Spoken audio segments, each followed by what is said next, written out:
নির্বাচন যাদেরকে নির্বাচনে জনগণ বিজয়ী করবে তারাই রাষ্ট্র পরিচালনা করবে। অনির্বাচিত সরকার কোন সংস্কার করতে পারে না। অনির্বাচিত সরকারের কোন সিদ্ধান্ত এই দেশের জনগণ মানে না। এই দেশের জনগণ চায় গণতান্ত্রিক ভাবে সুষ্ঠুভাবে নির্বাচিত সরকারের অধীনে বাংলাদেশকে সামনের দিকে এগিয়ে নিয়ে যাওয়ার জন্য। এই যে স্বৈরাচার হাতে সবচেয়ে বেশি নির্যাতিত হয়েছে বিএনপি। ওই স্বৈরাচারের হাতে সবচেয়ে বেশি গুম হয়েছে বিএনপি নেতাকর্মীবৃন্দ, খুন হয়েছে বিএনপি নেতাকর্মীবৃন্দ। আজকে যারা বিচারের কথা বলেন তাদের কয়জন গুম হয়েছে, কয়জন খুন হয়েছে?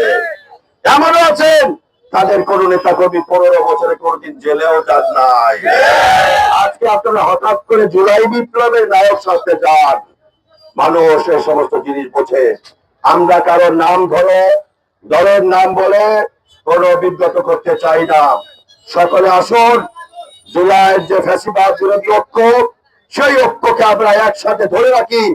তাহলে আমাদের আগামী দিনে রাষ্ট্র গঠন করতে আমাদের জন্য সুবিধা হবে।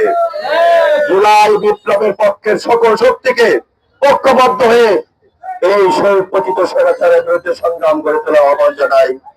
এবং নির্বাচন নিয়ে যে সমস্ত ষড়যন্ত্র, তারেক রহমানকে কেন্দ্র করে যে সমস্ত ষড়যন্ত্র, তারেক রহমানের বিরুদ্ধে যে অপপ্রচার, তার তীব্র নিন্দা প্রতিবাদ জানাই।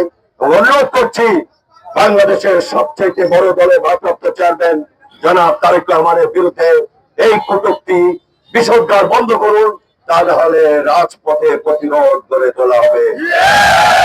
সকলকে ধন্যবাদ।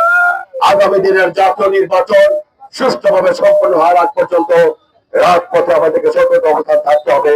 আপনাদের সকল ধন্যবাদ জানাচ্ছি। এখানে গাড়ি ঘোড়া চলাতে কিছু বিঘ্ন হয়েছে, আপনাদের কাছে আমরা দুঃখ প্রকাশ করছি, ক্ষমা প্রার্থনা করছি। আপনারা গাড়িগুলো যাওয়ার ব্যবস্থা করে দিন। আপনাদের সকলকে ধন্যবাদ। খোদা হাফেজ। বাংলাদেশ জিন্দাবাদ।